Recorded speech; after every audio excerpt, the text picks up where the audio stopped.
Hello student, today we will discuss our second chapter of class 8 science, microorganisms, friends and foe.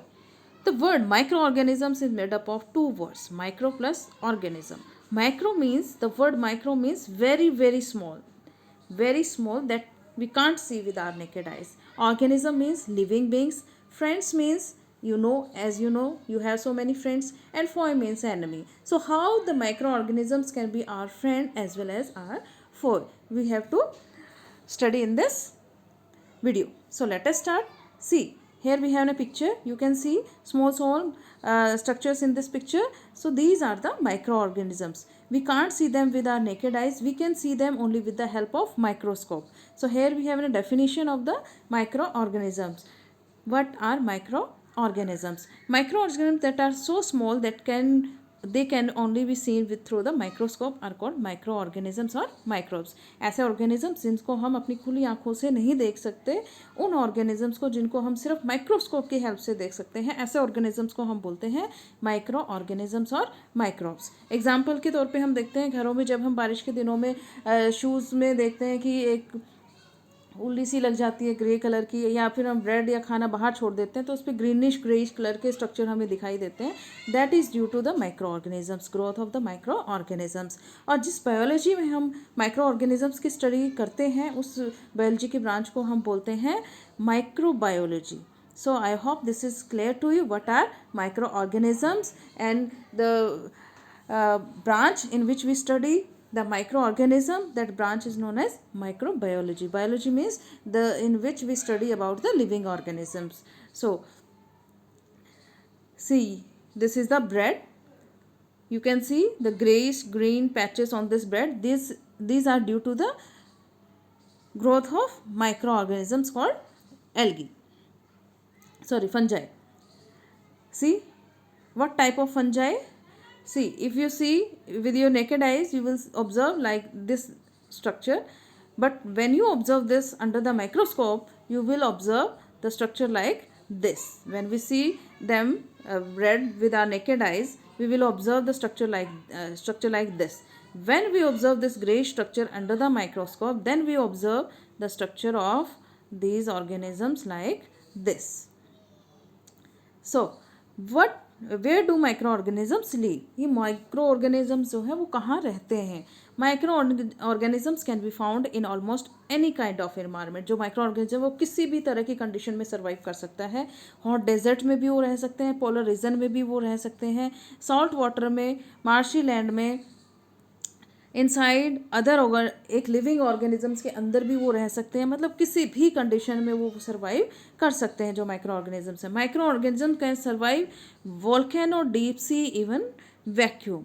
जहाँ हवा नहीं है वहाँ भी कई बार मिलते हैं और ये हर जगह सर्वाइव करते हैं जो माइक्रो ऑर्गेनिज्म है. So where do micro organisms live? Micro organisms live hot desert, polar region, salt water, marshal. मतलब किसी भी कंडीशन में ये सर्वाइव कर सकते हैं. Classification of micro organisms.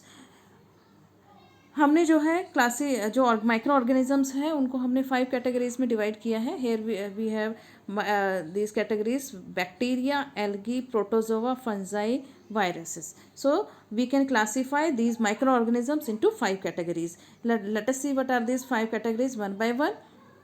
So microorganisms, see, you can see, observe in this picture bacteria. See, Salmonella, this is the bacteria. Now here you can see the fungi which is formed on the bread mold or on the your leather shoes, leather bags when they becomes old. Protozoa, algae. Protozoa example amoeba, and algae example is Spirogyra. So here we have the 4 categories out of 5. Let us discuss one by one. First is bacteria. They are simple organisms. They are simple organisms and are mostly single-celled tiny organisms, but they live together in colonies of millions. ये जो organisms होते हैं single cell होते हैं. अच्छा, जो organisms होते हैं वो 2 टाइप्स के होते हैं, सिंगल सेल्ड और मल्टी सेलुलर. जो सिंगल सेल वो होते हैं जिनको हम बोलते हैं यूनिसेलुलर और the organism which are made up of only single cell. जो ऑर्गेनिज्म सिर्फ एक ही सेल के बने होते हैं उनको बोलते हैं हम यूनिसेलुलर. उनको जो है उन खुली आंखों से नहीं देख सकते, उनको हम माइक्रोस्कोप की हेल्प से ही देख सकते हैं। तो जो बैक्टीरिया होते हैं वो सिंगल सेल्ड होते हैं, यानी कि यूनिसेलुलर होते हैं, और ये बहुत छोटे हैं, इनको हम अपनी खुली आंखों से नहीं देख पाते।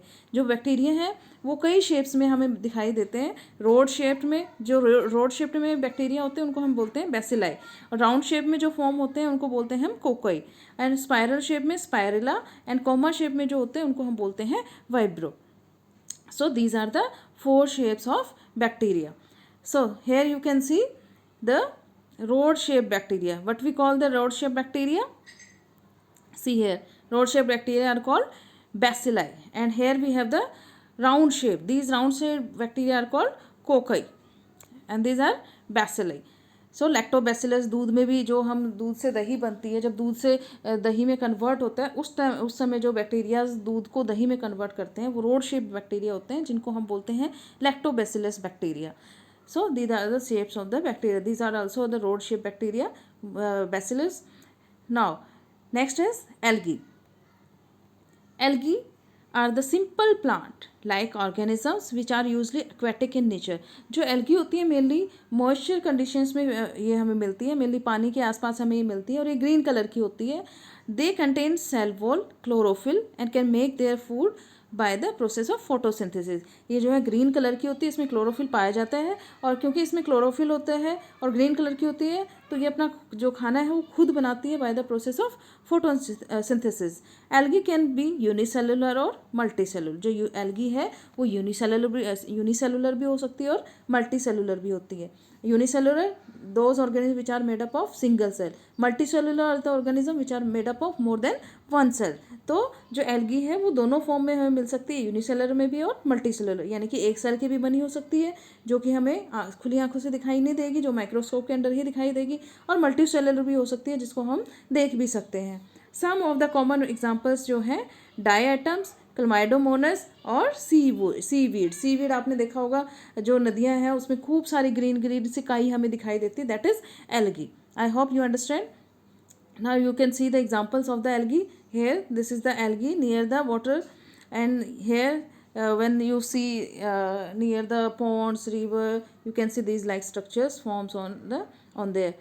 See, next is protozoa. Protozoa, these are the unicellular. Now you can see this is also unicellular, which are made up of single cell microscope organisms.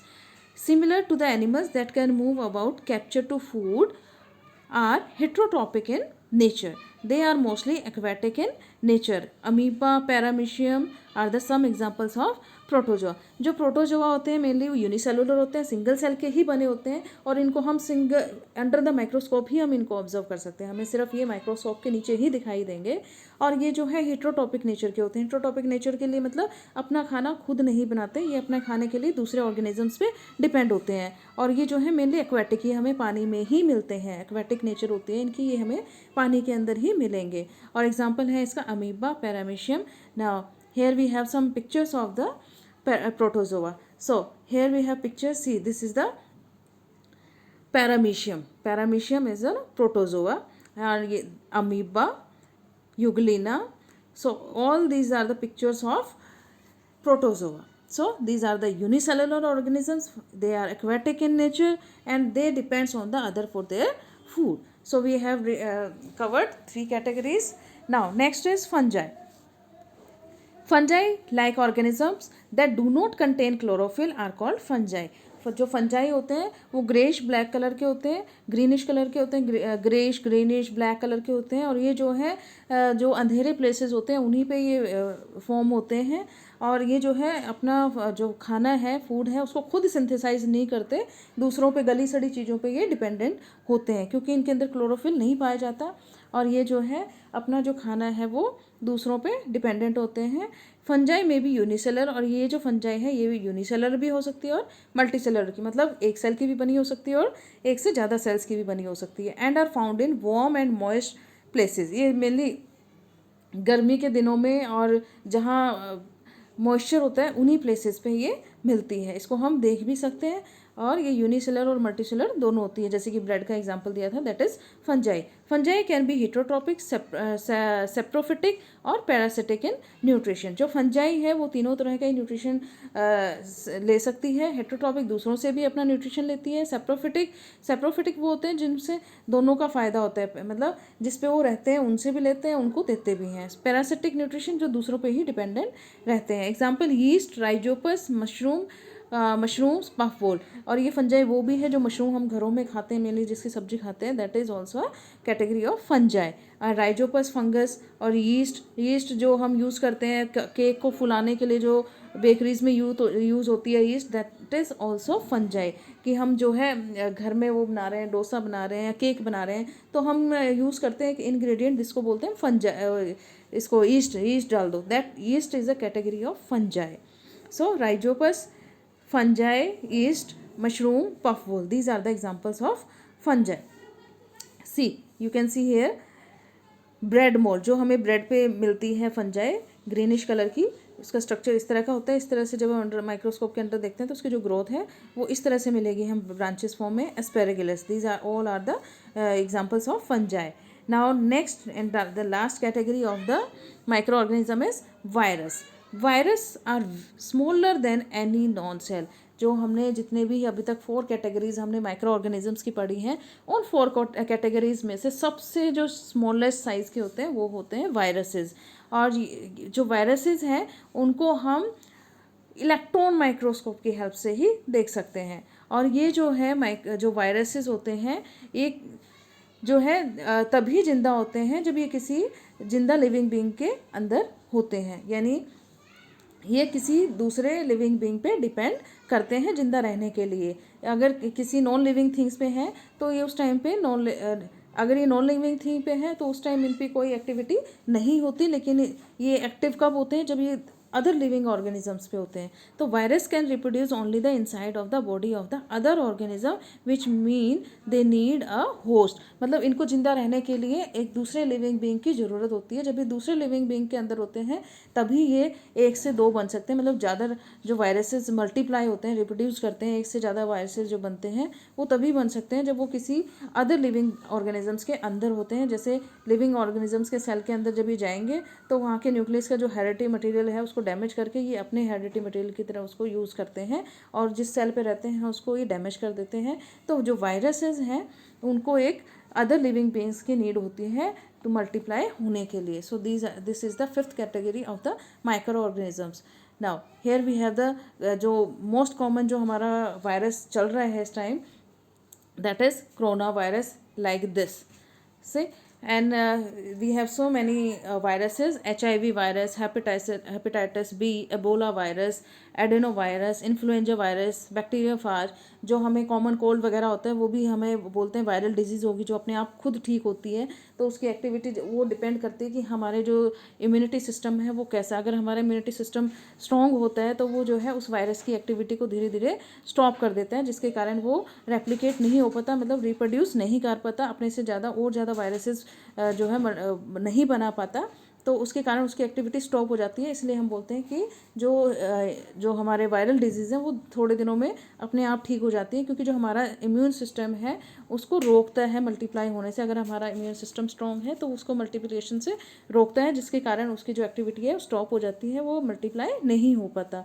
So viral disease धीरे धीरे अपने आप ठीक होती है. तो HIV, so here we have so many viruses, here we have so many examples of viruses. Bacteriophage जो है एक ऐसा ऑर्गेनिज्म होता है, बैक्टीरिया होता है जो बैक्टीरियाज को खाता है. वो बैक्टीरियोफाज जो अदर बैक्टीरियाज को खा जाता है. नाउ अब जो ये माइक्रो ऑर्गेनिज्म है, we have studied about the 5 micro organisms. Now how they are friends to us. वो हमारे फ्रेंड्स कैसे हैं? अब जो बैक्टीरिया हैं वो हर जगह रहते हैं, हर प्लेस पे बैक्टीरिया होते हैं. इवन हमारी बॉडी के अंदर भी जो है बैक्टीरिया होते हैं.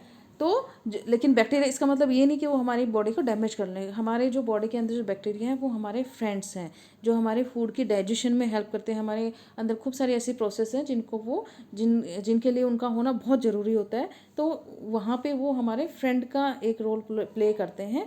तो हर जगह पे जो बैक्टीरिया है, माइक्रो ऑर्गेनिजम्स हैं, वो दोनों रोल प्ले करते हैं, friends as well as foe. तो अब हमने ये पढ़ना है कि वो हमारे फ्रेंड्स कैसे हैं और हमारे एनिमी कैसे हैं। Let us start. Food and beverage industry. Bacteria help us to making contain food. Lactobacillus is a bacteria that occur in milk and used to make the curd. अब जो एक बैक्टीरिया है कौन सा, lactobacillus, very very important. Which bacteria convert milk into curd, that is lactobacillus. तो lactobacillus क्या करता है, मिल्क को कन्वर्ट करता है कर्ड में। तो ये हमारे लिए क्या हुआ, फ्रेंड, क्योंकि हमें दही की नीड है, न्यूट्रिशियस होती है वो। तो उसको बनाने में कौन हेल्प कर रहा है, कौन सा बैक्टीरिया, लैक्टोबैसिलस। तो लैक्टोबैसिलस जो है मिल्क को कन्वर्ट करता है दही में, तो ये हमारे लिए यूजफुल बैक्टीरिया है। मैनी फंजाई, मशरूम जिसको हम खाते हैं, जिसमें बहुत सारे न्यूट्रिएंट्स होते हैं, जो कि एडिबल मीन्स जो खाने लायक होती है। तो खूब सारी ऐसी मशरूम, ऐसी फंजाई होते हैं जिनको हम खाते हैं, जिनमें न्यूट्रिशन होते हैं जो हमारी बॉडी के लिए अच्छे हैं, जो अच्छे विटामिन और मिनरल्स हमारी बॉडी को प्रोवाइड करते हैं। तो वो भी हमारी फंजाई जो है हेल्पफुल होती है, जिसको हम खाते हैं।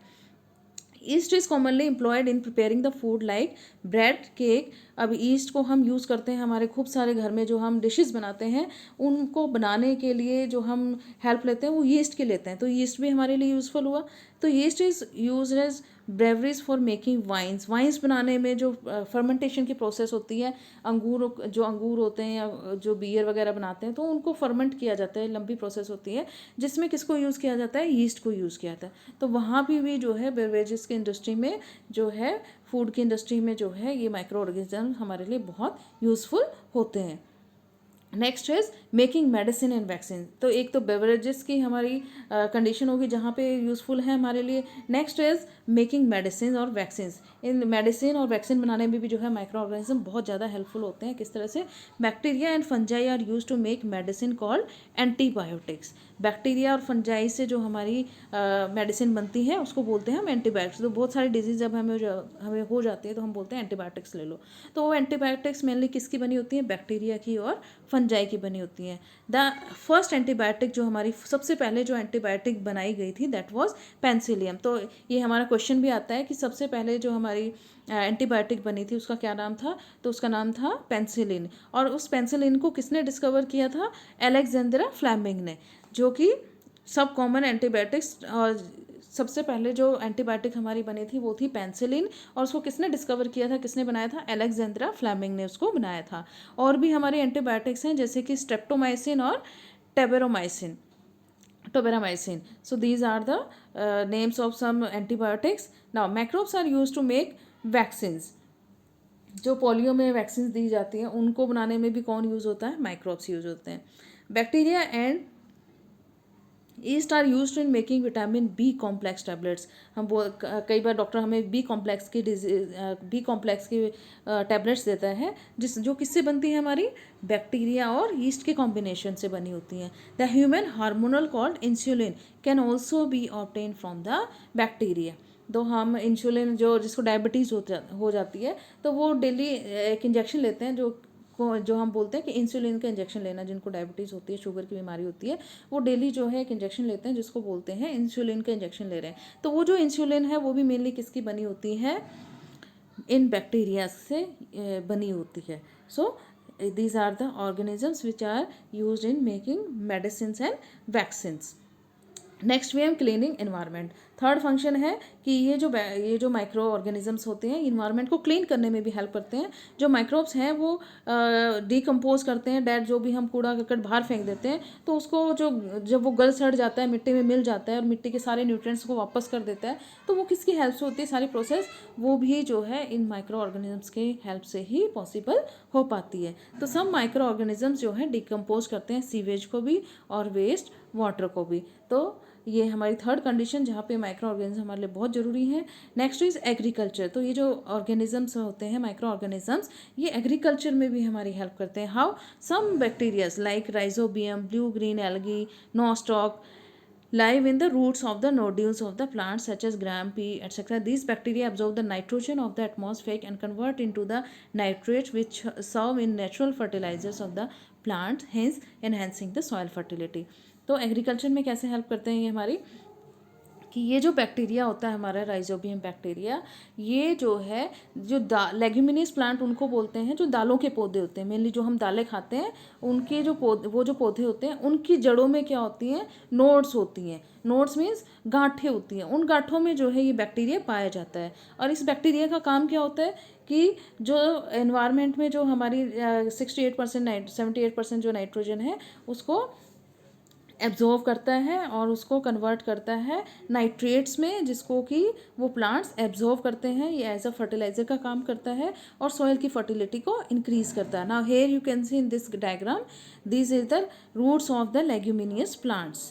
जो लेग्यूमिनियस दालों के पौधे होते हैं उन दालों के पौधों में इस तरह से गांठें मिलती हैं. इन गांठों में कौन होता है, राइजोबियम बैक्टीरिया, जो कि इन्वायरमेंट से नाइट्रोजन को लेके उसको सॉयल में जो मिक्स होती है नाइट्रोजन उसको फिक्स करते हैं, उसको मतलब डाइजेस्टिव फॉर्म में बनाते हैं, जिसको वो रूट्स जो हैं एब्जॉर्व करके पूरे प्लांट्स में सर्कुलेट करती हैं. So I hope this is understood to you. Now next harmful. अब ये तो हमने पढ़ा कि जो माइक्रो ऑर्गेनिज्म है हमारे लिए किस तरह से हेल्पफुल है. Now we have to study harmful organism, micro organisms. अभी तक तो हमने यूज़ पढ़े थे. अब ये जो हमारे एनिमी कैसे हैं, माइक्रो ऑर्गेनिज्म हमारे लिए एनिमी कैसे हैं. तो micro organism that causes disease in human animals and plants, pathogen और जर्म्स. जो माइक्रो ऑर्गेनिजम्स हैं जो हमारे लिए कई बार जिनके कारण हमें बीमार हो जाते हैं, हमें और एनिमल्स भी बीमार हो जाते हैं. प्लांट्स में भी हमने देखा है कई बार जो लीव्स हैं वो ख़राब हो जाती हैं. तो ये जो है यहाँ पे एज अ एनिमी का रोल प्ले करते हैं. Disease can be spread from one infected person to healthy individual through air, water and contact through communicable disease. Example common cold, chicken pox, AIDS, etc. और हमें जो है जो communicable disease होती हैं वो भी हमें इन माइक्रो ऑर्गेनिजम्स के द्वारा ही होती हैं. So question is what are communicable disease. Communicable disease वो होती हैं जो एक इन्फेक्टेड पर्सन से एक हेल्दी पर्सन में जो डिजीज़ फैल जाती है उन डिजीज़ को हम बोलते हैं कम्युनिकेबल डिजीज़. और जो एक अनहेल्दी पर्सन से, इन्फेक्टेड पर्सन से जब ये हेल्दी पर्सन में फैलती है तो वो कैसे फैलती है, एयर के थ्रू. एयर में क्या होते हैं, उस इन्फेक्टेड पर्सन जब छींकता है या खांसता है तो उसके जो वाटर ड्रॉपलेट्स हैं वो एयर में चले जाते हैं. जो सामने जो पर्सन होता है, हेल्दी पर्सन होता है, वो उसके कांटेक्ट में आ जाते हैं. तो इस तरह से वो माइक्रो ऑर्गेनिजम्स हेल्दी पर्सन के कांटेक्ट में आ जाते हैं वाटर के थ्रू या एयर के थ्रू. और ये डायरेक्ट कांटेक्ट में आने से और इसी तरह से वो जो हेल्दी पर्सन है वो भी उस डिजीज़ से इन्फेक्ट हो जाता है. और वो कौन सी बीमारियाँ हैं जो कि एक से दूसरे, एक अनहेल्दी पर्सन से एक इन्फेक्टेड पर्सन से हेल्दी पर्सन में फैलती हैं, वो कौन सी, कॉमन कोल्ड है, चिकन पॉक्स है, एड्स है, etcetera. Micro organisms can causes disease in human beings, plants. Example, जो माइक्रो ऑर्गेनिजम्स हैं वो एनिमल्स और प्लांट दोनों में डिजीज़ कॉज करते हैं. जैसे कि एंथ्रेक्स डिजीज़ जो होती है, वेरी वेरी इंपॉर्टेंट है ऑल द डिजीज़. जो एंथ्रेक्स डिजीज़ होती है वो बैक्टीरियम से होती है और ये ह्यूमन में भी होती है और कैटल्स में भी होती है. जो वायरस के कारण होती है वो डिजीज़ जो है मुंह में होती है. जो कैटल्स होते हैं, एनिमल्स होते हैं जो कैटल्स हैं, उनके फुट में हो जाती है या फिर उनके मुंह में हो जाती है. मुंह में डिजीज़ हो जाती है जिसको हम बोलते हैं ये virus causing disease, dangerous foot में या माउथ में होती है. रस्ट ऑफ वीट, आपने वीट की लीव्स में देखा होगा ब्लैक सी पड़ जाती है, वाइट सी पड़ जाती है. वायरल डिजीज़ होती हैं जिसके कारण ये जो होते हैं. एक आपने देखा है सिट्रस कैंकर, जो खट्टे फ्रूट, सिट्रस मीन्स जो खट्टे फ्रूट होते हैं उनमें जो बीमारी होती है that is citrus canker. These are very very important disease, you have to learn all these things. So citrus canker जो है एक बैक्टीरियल डिजीज़ है जो कि ट्रीज़, जो खट्टे फ्रूट्स हैं उनकी ट्रीज़ को इफेक्ट करते हैं, उनके फ्रूट को इफेक्ट करती हैं और जो कि एयर के थ्रू फैलती हैं. Next is rust of wheat कंकर. जो रस्ट है वीट कंकर, जो वीट का जो प्लांट होता है उसके ऊपर वायरल डिजीज़ हो जाती है, जैसे कि वेजिटेबल लाइक भिंडी स्प्रेड, ये इंसेक्ट्स के थ्रू वहाँ पे फैलती है. मलेरिया, मलेरिया जो कि पैथोजन कॉल्ड प्लाज्मोडियम. जो मलेरिया है वो प्रोटोजोआ से फैलती है. प्रोटोजोआ जो कि पानी में होते हैं, जो मच्छर होते हैं वो उनके कैरियर होते हैं, उनको लेके आते हैं वहाँ से. उनको ट्रांसमिट का जो काम करता है वो मच्छर करता है. मच्छर के अंदर जो है कौन होता है, ये प्लाज्मोडियम होता है, जिसके कारण जो है मलेरिया होता है. और जो मलेरिया है वेरी वेरी इंपॉर्टेंट कि कौन से टाइप ऑफ मॉस्किटो से ये फैलता है. तो हमें याद रखना है कि वो कौन सा मच्छर होता है जिसके कारण हमें मलेरिया होता है, that is female Anopheles. Very very important. Which kind of mosquito spread the malaria. So we have to learn female anopheles mosquito. Very very important question. Which kind of mosquito spread malaria? So answer is female anopheles mosquito. Dengue is caused by a virus spread the female Aedes mosquito. That is also very important. जो dengue है वो भी virus के कारण spread होता है female, वो भी फीमेल एडिस मॉस्किटो से. So these two are very, all these are very important and these are most important. Female anopheles mosquito responsible for the malaria and female aedes mosquito responsible for the dengue. So you must know these things. So here we have the examples of plant disease. Citrus canker bacteria के कारण होती है. Transmit कौन करता है? Mode of transmission means कैसे पहुंचती है दूसरे तक, तो ये पहुंचती है हमारी एयर के थ्रू. नेक्स्ट है रस्ट ऑफ वीट. ये देखो यहाँ पे आप देख सकते हैं कि वीट की जो लीव्स हैं इनके ऊपर येलोइश पैचेस आ गए हैं. ये इसको क्या बोलते हैं? फंजाई. ये किसके कारण? फंजाई के कारण होती है और ये एयर और सीड के थ्रू ये फैलती है. नेक्स्ट है येलो वेन. येलो वेन जो कि वायरस के कारण होती है और इंसेक्ट्स के कारण होती है. So these are the all the plant disease. Next we have the human disease, communicable disease और non communicable disease which are occur by the micro organisms. So some common human disease is caused by the micro organisms. Tuberculosis जिसको जो कि एक bacterial disease है जो bacteria से फैलती है और उसको कौन फैलाता है? एयर. एयर के थ्रू वो जाती है. सो हमें जो है पेशेंट को कंप्लीट एक ही जगह पे आइसोलेशन में रखना चाहिए ताकि जो है उसके कॉन्टैक्ट में कोई आ ना सके और एयर के थ्रू वो दूसरे हेल्दी पर्सन तक ना जा सके. मीजल्स. मीजल्स जो है वायरस कॉजिंग डिजीज, वायरस के कारण होती हैं और इसका भी जो है मोड ऑफ ट्रांसमिशन कौन है? Air. Next is chicken pox. ये भी वायरस कारण होती है और इसका भी एयर और कॉन्टैक्ट के थ्रू ये स्प्रेड होती है. पोलियो. पोलियो भी एक वायरस की डिजीज़ है, वायरल डिजीज़ है जो कि एयर और वाटर के थ्रू ट्रांसमिट होती है from one person to another. So these are very very important. One question is 100% from here. Cholera. Cholera is a bacterial disease. Bacteria and ये जो है जो फूड के थ्रू ये फैलती हैं. Next is typhoid. ये भी बैक्टीरियल डिजीज़ है. हेपेटाइटिस भी वायरस डिजीज़ है. एंड मलेरिया जो कि प्रोटोजोआ से होती है और कैरियर कौन होता है इसका? Mosquito. So these are the very very important disease in humans. We have to learn according to the causing microorganisms. So a question will arise, name one bacterial disease. So we can say tuberculosis. Name which kind of the microbe is responsible for chicken pox. तो virus के कारण. So this way we have to learn this chart. Next is preventing. अब हमने इन disease से कैसे अपने आप को रोकना है कि ये फैले ना. Some people method, limiting method. To keep the infected person separated from clothes. उसके जो इन्फेक्टेड पर्सन है उसके कपड़ों को दूर रखना चाहिए. हर कोई इसको ना छुए और जो इन्फेक्टेड पर्सन है उसको जो है हैंकी उसको अपने पास रखना चाहिए और जब भी खांसे छींके तो उसको अपने हैंकी का यूज़ करना चाहिए नाक पे और मुंह पे.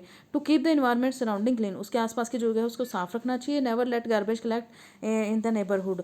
और आसपास जो है गंदगी को इकट्ठा नहीं होना चाहिए. Timely vaccination against the disease should be taken. उस डिजीज से बचने के लिए टाइमली जो है वैक्सीनेशन करवाना चाहिए. To prevent the mosquito from breeding we should allow the water to collect anywhere in our surrounding. We should not allow. हमें जो है अपने आसपास देखना चाहिए कहीं वाटर कलेक्ट तो नहीं हो रहा. अगर हो रहा है तो उसको खाली करना चाहिए, उसको जगह को साफ़ करना चाहिए. तो हमें देखना चाहिए हमारे आसपास कहीं पे वाटर इकट्ठा ना हो. Food spoilage. अब जो है ये तो था डिजीज़ हो जाती है माइक्रो ऑर्गेनिजम्स के कारण. अब जो है हमारे फूड को भी ख़राब करते हैं. फूड मैनी जो बैक्टीरिया हैं, फंजाएँ हैं, वो जो है ग्रो कर जाती हैं फूड आइटम्स पे. जब वो काफ़ी टाइम तक पड़े रह जाते हैं तो वो पॉइजनस हो जाते हैं. क्यों पॉइजनस क्यों हो जाते हैं? किसके कारण हो जाते हैं? माइक्रो ऑर्गेनिजम्स के कारण. जो माइक्रो ऑर्गेनिजम्स की उनके अंदर ग्रोथ हो जाती हैं और उसको सड़ा गला देते हैं जिसके कारण वो कंजप्शन लायक नहीं रहते हैं. वो हमारे लिए क्या होते हैं? अनफिट होते हैं फॉर द कंजप्शन. खाने लायक नहीं रहते. Consuming such food can causes the serious illness called food poisoning. अगर हम ऐसे खाने को खा लेते हैं, खराब खाने को जिसमें पॉइजन बन चुका है, तो हमें फूड पॉइजनिंग हो जाती है. Food poisoning could be due to the consumption of food spoiled some micro organisms. Micro organisms that grow on the food sometimes produce toxic substance. These make the food poisonous, causing serious illness and even death. So it is very important that we preserve food to prevent being to spoiled. So जो है कई बार जब हम खाना बाहर छोड़ देते हैं 2-3 दिन के लिए, तो उसमें क्या होता है, माइक्रो ऑर्गेनिजम्स ग्रो कर जाते हैं और उसको टॉक्सिक बना देते हैं. तो हमें जो है ऐसे फूड को नहीं खाना चाहिए. अगर हम ऐसे फूड को खा लेते हैं तो वो जो है टॉक्सिक होता है, वो पॉइजन, या तो हमें उससे क्या हो जाती है, फूड पॉइजनिंग हो जाती है, और हमारे कई बार इतना टॉक्सिक हो जाता है वो जिसके कारण डेथ भी हो जाती है. तो हमें ऐसा खाना नहीं खाना चाहिए, हमें ऐसे खाने को अवॉइड करना चाहिए और उसको दूषित ना हो, खाने को बचा के सही सेफ जगह पे रखना चाहिए. Food preservation. अब हम खाने को सेफ कैसे रखें, मतलब कि हम उसमें बैक्टीरिया माइक्रो ऑर्गेनिजम्स की ग्रोथ ना हो, उसकी ग्रोथ ना हो, इससे बचाने के लिए हम क्या करें. So here we have some methods through which we can use to prevent our food to spoil, जिससे हम अपने खाने को ख़राब होने से बचा सकते हैं. Process of food prevent through their spoilage to retain their nutritive value. Period of the food can be heating, कि हम उसको गर्म करके हाई टेम्परेचर पे माइक्रोब्स को मार सकते हैं. For example milk and water are boil to kill the microbes. जो खाना है उसको गर्म करके ही खाना चाहिए और जो पानी है उसको बॉयल करके पीना चाहिए, ताकि उसके अंदर के जो माइक्रोब्स हैं वो ख़त्म हो जाएं. कूलिंग, या तो हम उसको ज़्यादा ठंडा कर देते हैं ना, तब भी जो माइक्रो ऑर्गेनिजम्स की ग्रोथ है वो स्टॉप हो जाते हैं, इनएक्टिव हो जाते हैं. तो हम देखते हैं ना कि हम जो अपना खाना है वो फ्रिज के अंदर रखते हैं, क्योंकि वहाँ पे जो टेम्परेचर है वो कम होता है. कम होने के कारण जो वो है उनकी जो वो एक्टिव नहीं रह पाते, कम टेम्परेचर पे, बहुत लो टेम्परेचर पे वो एक्टिव नहीं रह पाते, जिसके कारण वो फूड को स्पॉयल नहीं कर पाते. Canning. Canning is done, the package को इस तरह से कैन करें, put in the sealed air tight container. ऐसे एयर टाइट कंटेनर में हम खाने को रखें जिसके अंदर एयर जो है ना जा सके, क्योंकि एयर के थ्रू क्या जाएंगे, माइक्रो ऑर्गेनिजम्स के अंदर एंटर करेंगे और वो क्या करेंगे, उनके साथ रिएक्ट करेंगे, तो फूड खाना ख़राब हो जाएगा. तो हमें जो है फूड को एयर टाइट कंटेनर में रखना चाहिए. Now salting. Fruit and vegetable जो हैं उनको हम प्रिजर्व भी कर सकते हैं एक लॉन्ग टाइम के लिए, उनको सुखा के और उनमें सॉल्ट डाल के. जो है सॉल्ट डालने से क्या होगा, वो माइक्रो ऑर्गेनिजम्स की ग्रोथ को स्टॉप करता है. तो हम जो है उनको सुखा के और उनको सॉल्ट के अंदर डाल के उनको प्रिजर्व कर सकते हैं लंबे टाइम के लिए. स्वीटनिंग. जो ज़्यादा शुगर जो है डाल के भी हम उनको प्रिवेंट कर सकते हैं from the sweetening. Excess sugar can also works on the same principle. Salting, jam, jelly. जो हमने देखा है जैम जेली हम खाते हैं तो उनमें ज़्यादा शुगर होती है, तो ज़्यादा शुगर की यूज़ से भी जो माइक्रो ऑर्गेनिजम्स हैं वो इनएक्टिव होते हैं. Dry dehydration. Dehydration of food remaining water from it. Dehydrate कर दें मतलब जो भी गीला फूड है उसको अगर हम सुखा दें, सुखाने के उसके अंदर से क्या होगा, सारा मॉइस्चर कॉन्टैक्ट उससे निकल जाएगा. मॉइस्चर ना होने के कारण जो है माइक्रो ऑर्गेनिजम्स की जो ग्रोथ है वो स्टॉप हो जाएगी. So in this way we can save our food from the microorganisms. So chemical preservation. Chemical से भी हम बाय कुछ ऐसे केमिकल्स होते हैं जिनकी यूज करके हम जो है माइक्रो ऑर्गेनिजम्स की ग्रोथ को स्टॉप कर सकते हैं. केमिकल जो है वो ये क्वेश्चन भी बहुत इंपॉर्टेंट है कि ऐसे कौन से chemical, name some chemicals which we use in preservation of food as a preservatives of food. So we have to learn the name sodium benzoate and sodium metabisulfite. These are the very questions important for the exam point of view. Name some chemicals which act as preservatives for food. So these are sodium benzoate and sodium metabisulfite जो है microbial act से food को बचाते हैं, जैसे कि jam, sausage, इनमें हम इसको केमिकल को यूज़ करते हैं, जिससे के कारण वो हमारे लिए सालों साल तक यूज़ हम उनको करते रहते हैं. So students, today I hope this lecture is clear to you, and in next lecture we will discuss the nitrogen cycle which we left in this chapter. So I hope this lecture is clear to you. If you like this lecture, so don't forget to subscribe my channel for the next video. Thank you so much.